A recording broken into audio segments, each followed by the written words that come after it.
Welcome to the orientation session. Orientation is designed to offer more information for those who are new to the Destination Imagination program in North Texas. If you can, we strongly recommend that you attend an orientation session in person so that you have an opportunity to ask questions. This ladder shows how we support adults who volunteer with DI in our region. Most people either attend an awareness meeting or hear about the program by word of mouth. During this session, we'll go more in depth than they do at an awareness meeting. And orientation will provide you with some preliminary information prior to the team manager training in October. On our website, you'll see this icon in a couple of places. I encourage you to click on it and find out how to start a team. Today we're going to go through each of the 8 steps, finding out more about the program, how to form a team, how to recruit a team manager and find a place to meet, how do you go about purchasing a team number and materials, register for the tournament, and we'll discuss our training and workshops, as well as how you can keep in touch with us and how we can keep in touch with you. Destination Imagination is usually called DI. It's an international nonprofit organization led by volunteers in the next region. Everyone you meet is a volunteer who just believes strongly in the program. Our STEAM programs are challenge-based. Of course, STEAM stands for Science, Technology, Engineering, Arts, and Math. The challenges teach the creative process from imagination through innovation. And kids learn patience, flexibility, persistence, respect for others and their ideas, and they learn a lot about the collaborative process. I've had the joy of working with and knowing students who participated in DI and have grown into young adults who really are great problem solvers. They access the most creative parts of their brains to produce innovative solutions. They turn challenges into opportunities, and they're resilient, and they know that no matter what a person's skills, interests, or personality, there's a way for everyone to contribute. In DI, teams solve 2 types of open-ended challenges and present their solutions at a tournament. There are team challenges and instant challenges. Teams perform their team challenge solutions to a group of appraisers and an audience at the tournament. Instant challenges are also a team activity. All competitive and non-competitive teams perform instant challenges at our regional tournament. Instant challenges require quick, creative, and critical thinking. It's a different skill set than the long-term team challenges that we have. Instant challenges usually last less than 10 minutes at the tournament. They're completed in front of only a small group of appraisers and 1 team manager. And again, they're open for non-competitive as well as competitive teams at our regional tournament. There are 7 new STEAM-based team challenges to choose from each year. They each have a different focus. One of them is a non-competitive challenge called Early Learning or Rising Stars. It's open to only pre-K through 2nd grade. And then the other 6 challenges are competitive challenges open to kindergarten through university level students. Teams choose 1 challenge and they produce or prepare for a performance that they showcase at the regional tournament. There are specific requirements provided in the program materials for each challenge. And each challenge is the vehicle by which the students learn about the creative process. As they work to solve the challenge and meet the various requirements, they're learning about problem solving and the creative process. And then the tournament is an opportunity to have an audience and practice public speaking. Teams compete only against others in the same age group and who are doing the same challenge as them.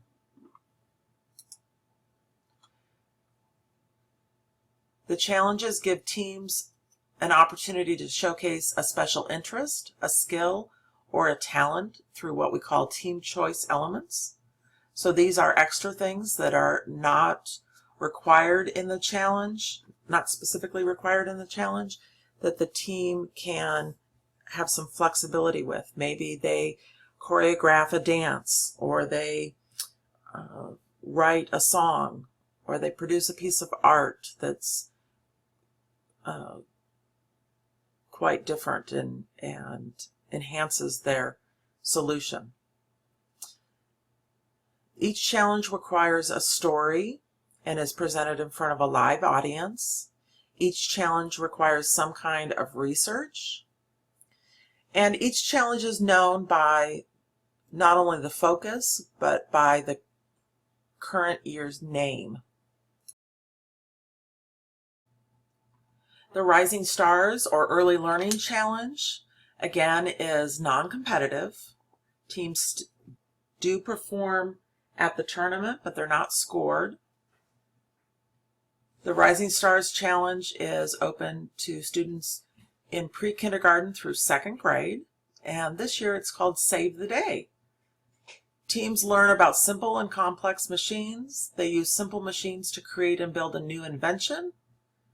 And they create a play that tells a story about how the new invention helps to save the day. They create props and scenery and costumes to help tell their story. Here are 3 of the competitive challenges. Remember, these are open to students in grades kindergarten through the university level. The first is the technical challenge. This always has a focus on engineering. And this year it's called Show and Tech. Teams present a show that includes an opening act and a headlining act. They'll design and build a stage on which the acts will take place and that will move a team member from one location to another. Teams will enhance each act with a technical effect to amaze the audience. And again, the program materials that you receive will have more details about how teams should go about solving these challenges. So the second competitive challenge is the scientific challenge. This has a balance of focus between science and theater arts. This year the challenge is called Top Secret. Teams will create and present a story about a secret mission. They'll research and apply methods from cryptography to reveal secret messages. They'll design and create a gadget that appears to be an everyday item. And they'll create and integrate a disguised character into their story. The third of the competitive challenges is the engineering challenge. Like the technical challenge, this is primarily focused on building with a smaller focus on theater arts. The engineering challenge is for those who really want to build a structure. This year it's called In It Together. Teams will design, build, and test multiple freestanding structures that work together. They'll develop a strategy for placing structures to support as much weight as possible. They'll develop and present a collaborative solution to a global issue. And then these are the last of the competitive challenges. The Fine Arts Challenge, as you might imagine, it's got a heavy focus on theater arts. This is for the kids who really want to act and write their story and make costumes and backdrops and scenery. It has a very small technical component. This year it's called Vanished. Teams will research the meanings, roles, and uses of colors. They'll present a story about how the disappearance of a color changes the world. Create a colorful character that's involved with the color's disappearance. And they'll use technical theater methods to create a vanishing act. Next is the improv challenge. As you might expect, this focuses on spontaneity and storytelling. This year it's called Three-Peat. Teams will create 3 improv skits from the same story prompt. They'll present each skit in a different performance genre, portray a different stock character in each skit, and enhance each skit with props. So while the kids will practice these different genres and characters leading up to the tournament, they won't know what combination they'll be asked to present until the day of the tournament. So this challenge is great for those who like to think on their feet. And then finally, the last competitive challenge is Project Outreach. It's our service learning challenge with a focus on community service. This year it's called Ready, Willing, and Fable. Each year teams doing this challenge identify, design, plan, and carry out a project that addresses a real community need. They create a live presentation of a team-created fable that integrates information about their project. And this year they'll also include an impact prop and a character that changes appearance. As I mentioned, in our region, both competitive and non-competitive teams participate in Instant Challenge at the tournament. So whether a team is doing the Rising Star Challenge or one of the competitive challenges, they'll participate in Instant Challenge. The teams will receive their Instant Challenge and the materials they need to solve it at the tournament. The team members produce a solution in just 5 to 8 minutes. It's a very quick activity. Instant challenges are sometimes performance-based. Maybe the team is asked to produce a short presentation. They might be task-based, where they have to build something that holds weight or spans a certain distance. Or instant challenges might be a combination of the two. But they're kept confidential until the day of the tournament, so teams don't know what they'll be asked to do until they arrive to it on tournament day. Here's an example of a very basic instant challenge. In each instant challenge, teams will be told what their challenge is, how long they have to complete it, what the procedure is, and what their materials are. And they're also told upfront how they'll be scored. And nearly every instant challenge, teams are scored on how well they work together and how creatively they use the materials. And then they're scored on additional aspects of the challenge. So now that you know a little bit more about the program, let's talk about forming a team. Every team needs a team manager. This is an adult and is usually a parent of one of the team members. The team manager helps the students to stay on track, acquire knowledge, and learn skills. They do not directly help the team develop their solution to the challenge. Each team has 2 to 7 members on it. This includes the non-competitive Rising Stars team, which has a limit of 7 members. Students from pre-K through university participate. Team members can be in different grades and they can be from different schools, although in Frisco ISD, the whole team must be made up of Frisco ISD students. I encourage you to put together a diverse team if you have the opportunity. I suggest making a team that has both boys and girls, artistic and technical minded students, those in and not in the gifted and talented program. Having a team of diverse thinkers helps with problem solving and taking on challenges from different perspectives.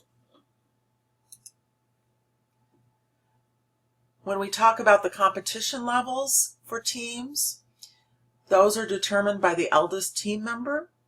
Remember that Rising Stars are those challenges are for students in pre-K through 2nd grade.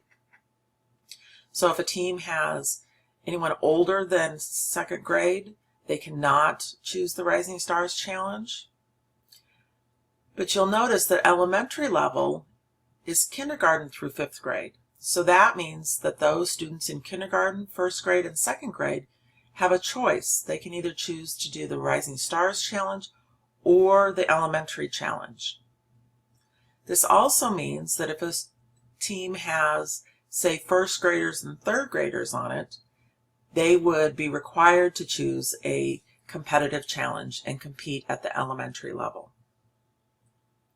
The middle level is made up of those students in 6th, 7th, and 8th grade. The secondary level is made up of those in 9th through 12th grade. And of course, college and university teams are made up of those students who are enrolled in a school of higher education. So, as I mentioned earlier, teams compete only against others in the same age group and the same challenge. So that means that a team of 4th graders who's doing the Fine Arts Challenge would compete against other elementary level teams doing the Fine Arts Challenge. A frequently asked question is whether 4th graders compete against 5th graders or whether 3rd graders compete against 5th graders. And the simple answer is yes, that anybody classified at the elementary level will compete against other teams who are classified at the elementary level and are doing the same challenge. So a team that is made up of 2nd and 3rd graders and they're doing the Fine Arts Challenge, they'll compete against teams that are made up of all 5th graders doing the Elementary Challenge.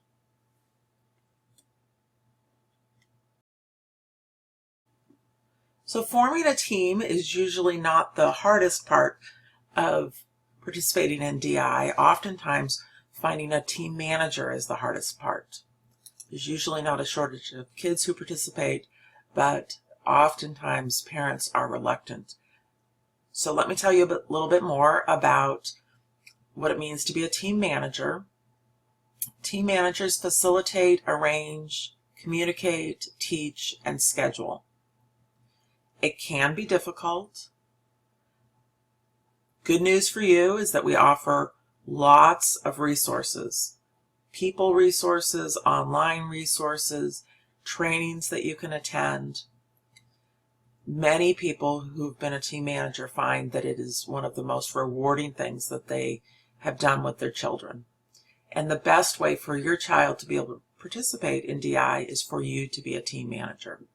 This would assure that they get to participate.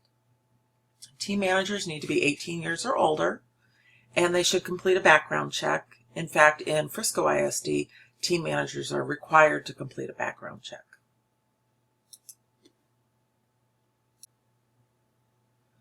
So one of the things that you'll be doing as a team manager is teaching. You're going to be teaching the problem-solving process and the creative process.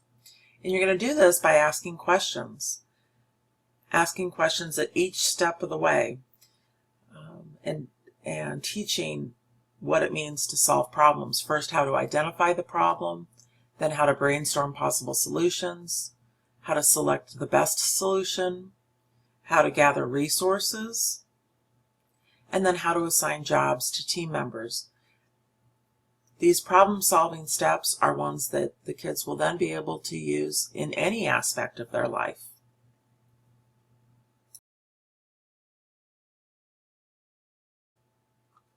What you're going to do as a team manager is help the team members acquire knowledge and skills, but you're not going to help them solve their challenge. Only team members can solve the challenge.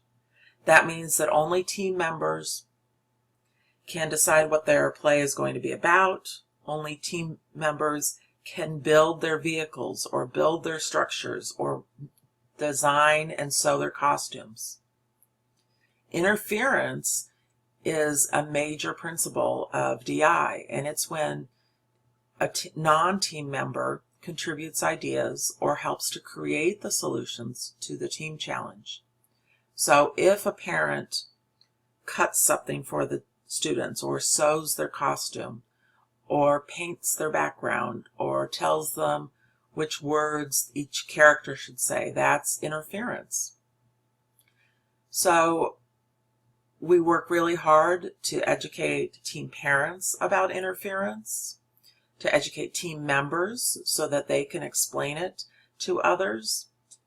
And by and large, this is why students love to participate in DI, because in the end, they own their solution. It's their own ideas and their own hands that have made everything. DI is about creativity of ideas and the execution of those ideas and thinking outside of the box.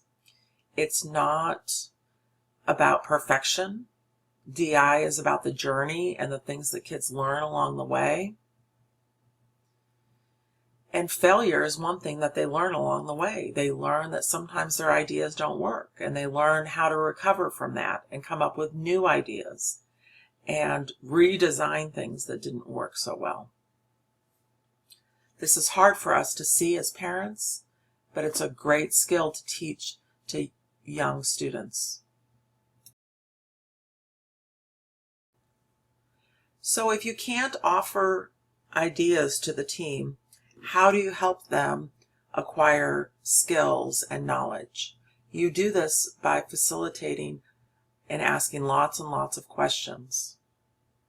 Out of habit, kids come up to adults and just say, this isn't working, and expect adults to offer a fix for them.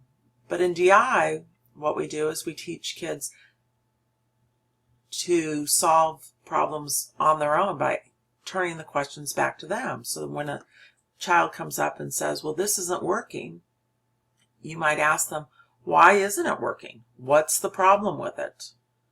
What are the different possibilities for fixing that? Have you talked to your teammates about ideas they have? What do you think you need to learn in order to fix it?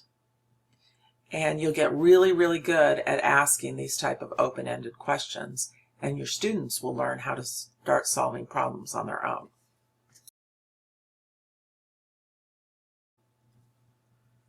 So if you've got a team and you've got a team manager, you'll need a place to meet. Meetings are usually once a week, 1 to 2 hours each week, depending on the age of the kids. Of course, younger kids, it'll be closer to an hour. 5th graders or middle schoolers might be closer to 2 hours. All of the teams end up meeting more frequently and for longer as it gets closer to the tournament day. So in January and February, most teams increase their meeting time. Meetings are usually at the team manager's home, sometimes at school, depending on the school. You'll need to have some storage space. You'll need to have some areas where the kids can do messier things, whether that's in the garage or outside on the patio. And you'll have to have some space to store the things that they've built, whether that's their vehicle or their costumes or their set pieces. You'll need to have some space that you can dedicate to DI. When you've got your team together, it'll be time to get your program materials so that you will know what the program is all about, and you'll have the details about the challenges. The first thing you'll do is get a team number and materials.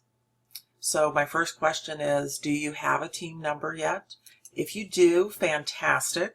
Sit tight while we get everybody else caught up. If you don't have a team number yet, my question is, are you purchasing your own team number? In some schools, teams don't purchase their own number and get their own materials. They get them from the campus coordinator or the school representative or administrator, or the PTA helps. If that's the case with you, contact that person. If you are getting your team number yourself, you'll visit shopdi.org to purchase your team number and program materials. Program materials for a competitive team are $95. For a Rising Stars team, they're $65. And I'll tell you that this discounted pricing is for Texas teams only, and these prices don't appear at shopdi.org until you select competitive team hard copy or Rising Star hard copy, and then choose Texas as your affiliate and add the materials to your cart. And then these discounted prices will appear.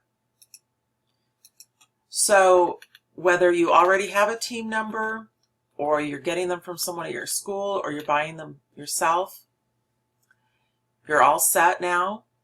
Don't lose your team number. You'll need that as we go through the season. What you'll get as far as program materials are 9 books. You'll get a roadmap that's full of lesson plans essentially for team meetings, good tools to use for coming up with decisions and activities for your team to do. This is super for brand new team managers. You'll also get the rules of the road. This discusses the rules associated with DI. And you'll get 7 booklets, each discussing one of the challenges. I would suggest writing your team number on your rules of the road so that you always have your team number handy if you need it.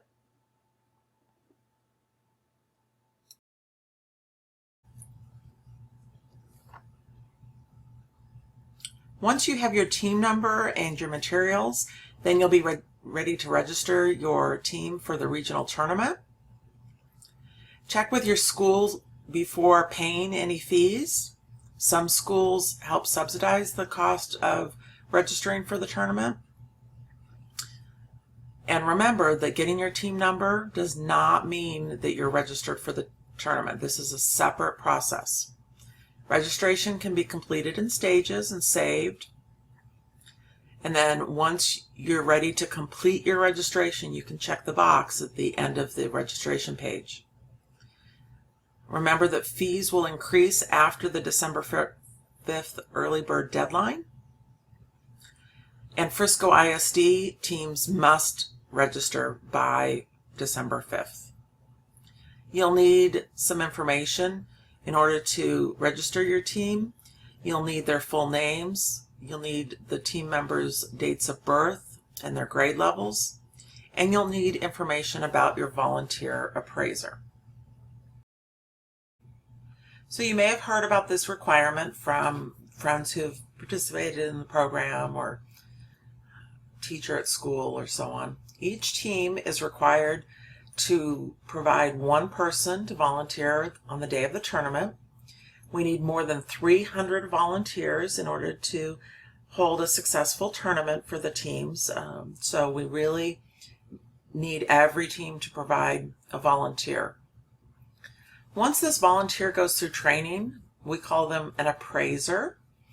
So you may hear both of those terms, but know that they're usually interchangeable.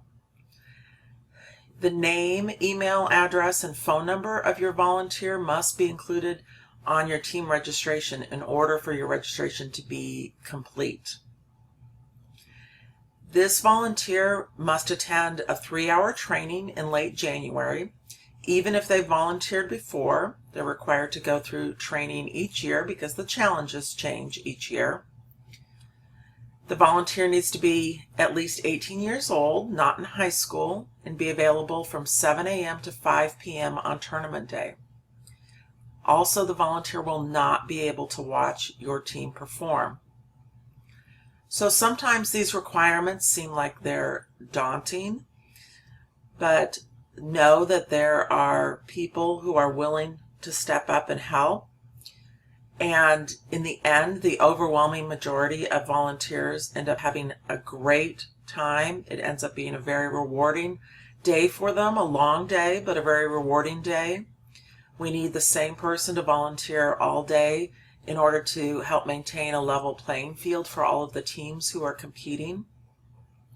So it's critical that one person attend the training and attend the tournament all day. Team managers cannot be volunteer appraisers, but other team parents can be, especially if there's a team parent who maybe gets nervous when they watch their child perform. They might be willing to be a team manager, a volunteer appraiser. Also, some parents are willing to come to a dress rehearsal and watch the final performance on a video, and they are willing to be a volunteer on behalf of the team. Teams who do not provide a volunteer will not be scored at the tournament. So once you've got information for your team members and your volunteer, then you're ready to register for the tournament. So everyone has their team number and their materials. The first thing you'll do is create an account. You'll go to shopdi.org to the Welcome tab and create an account. Next, you'll claim your team by going to idodi.org. Go to the resource page, then the resource area, click on the Welcome tab, and then log in. And then finally, the third step is registering for the tournament. The early bird fee is $100 through December 5th, and you'll do this registration at texasdi.org. We have fantastic tutorials available for registration on our website, on the resources page and the team registration page. Please check those out to get detailed information on registering. So to reiterate, you'll want to find out if there are any unique procedures at your school or within your district. We have some great FAQ pages on our website that discuss doing DI in the different school districts. You'll want to find out if your school offers any financial help. Are there personnel on staff who are your DI support person? What's the process for obtaining a team number at your school or within your district? And whether your team formation goes through your school. Do they help form teams? Along these lines, a lot of people ask about how much it costs to participate in DI. It's really a low-cost activity for most kids compared to other activities like music lessons or sports, things like that. Here are the costs for a Rising Star team. These estimated costs are based on a team of 6 students. Some of the costs are for the entire team, and then we've estimated the breakdown per student. Program materials for Rising Stars are $65, which comes out to less than $11 per student. The tournament registration before December 5th is $100, just over $16 per student. Commemorative shirt, which is not required but is a nice keepsake, is $15 a child. The winter workshop is highly recommended. That's $12 per student. Super Saturday event in January is $50 per team. And then you'll have supplies that you'll need to purchase in order to practice the instant challenges and produce the solution, making costumes and things like that. And we estimate that cost to be about $40 a student. So that comes to just over $100 per student. And that's participating from now until the middle of February.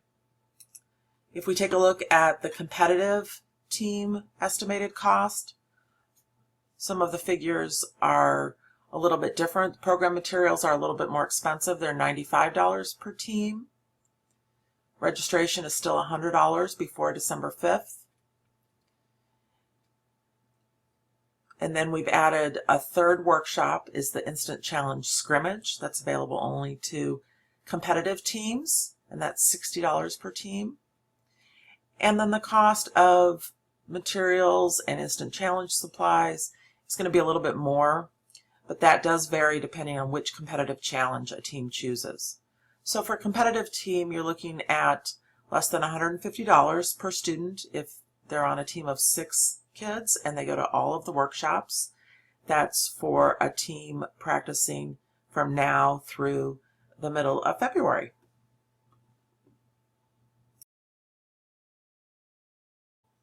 I've talked about the various training opportunities that we have in our region to help support you through the process.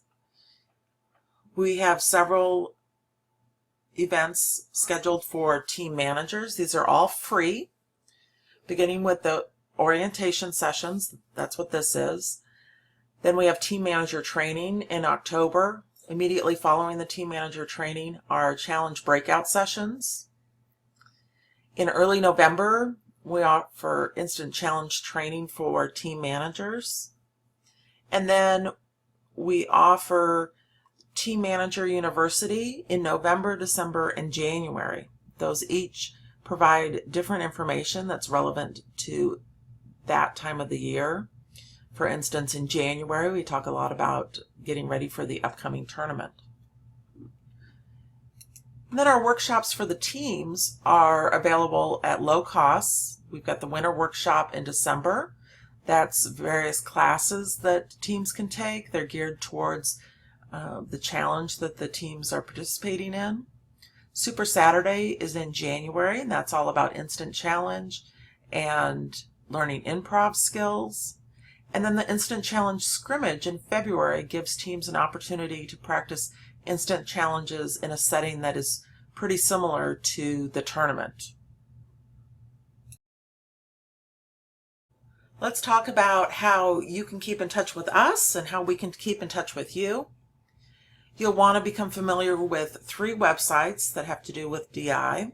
idodi.org is the national website. This is where you'll purchase the team number or claim your team, get your program materials.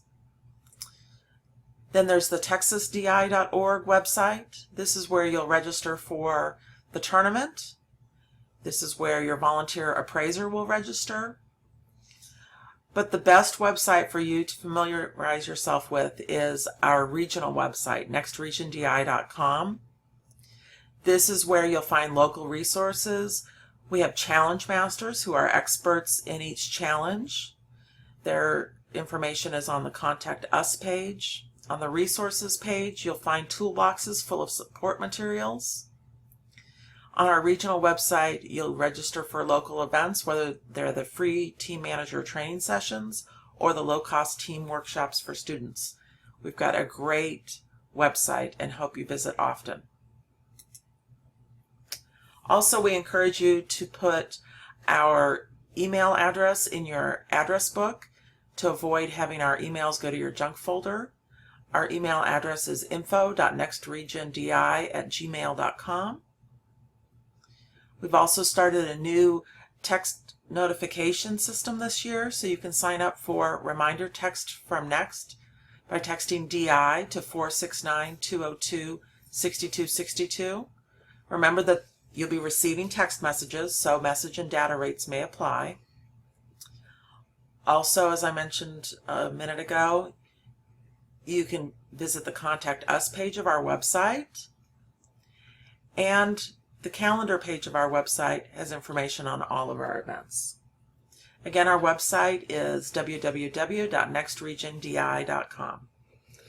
Thanks so much for listening to this. We wish you the best of luck during this DI season and hope that you'll let us know if you have any questions. Thank you. See you at Team Manager Training.